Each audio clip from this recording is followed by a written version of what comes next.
नमस्कार मित्रांनो, स्वागत आहे तुमचं आपल्या कृषी अपडेट यूट्यूब चॅनलवरती. राज्यामध्ये आज मुसळधार पावसाचा इशारा हवामान खात्याने दिला आहे. तर कोणत्या परिसरामध्ये पावसाचा अंदाज असणाऱ्या संपूर्ण माहिती आपण पाहणार आहोत. आज पुन्हा राज्यामध्ये भयंकर पावसाचा इशारा हवामान खात्याकडून एकंदरीत देण्यात आलेला आहे.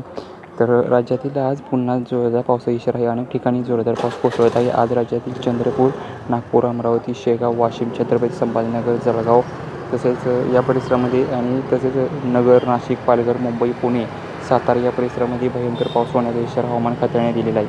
अनेक ठिकाणी ढगफुटी सदृश्य पावसाचा अंदाज आहे. ऑरेंज रेड अलर्ट जारी करण्यात आलेले आहेत. नगर, संभाजीनगर, पुणे, अकलूज, लातूर, सोलापूर या परिसरामध्येही दुपारनंतर मुसळधार पावसाचा इशारा आहे. जामखेड, करमाळा, बार्शी, बीड, माजलगाव, श्रीरामपूर, पैठण, नाशिक, इगतपुरी, वाडा, कल्याण, डोंबिवली, खोपोली या परिसरामध्येही मुसळधार पाऊस होण्याचा इशारा हवामान खात्याने आज दुपारनंतर दिलेला आहे. तर अनेक परिसरामध्ये दुपारनंतर भयंकर पाऊस आपल्याला पाहायला मिळणार आहे. मित्रांनो, अनेक ठिकाणी जोरदार पावसाचा इशारा आज दुपारनंतर हवामान खात्याने दिलेला आहे. त्यामुळे सतर्कतेचं आवाहन देखील हवामान खात्याने केलेलं आहे. तर यापुढील अंदाज पाहण्यासाठी चॅनलला सबस्क्राईब करा. धन्यवाद.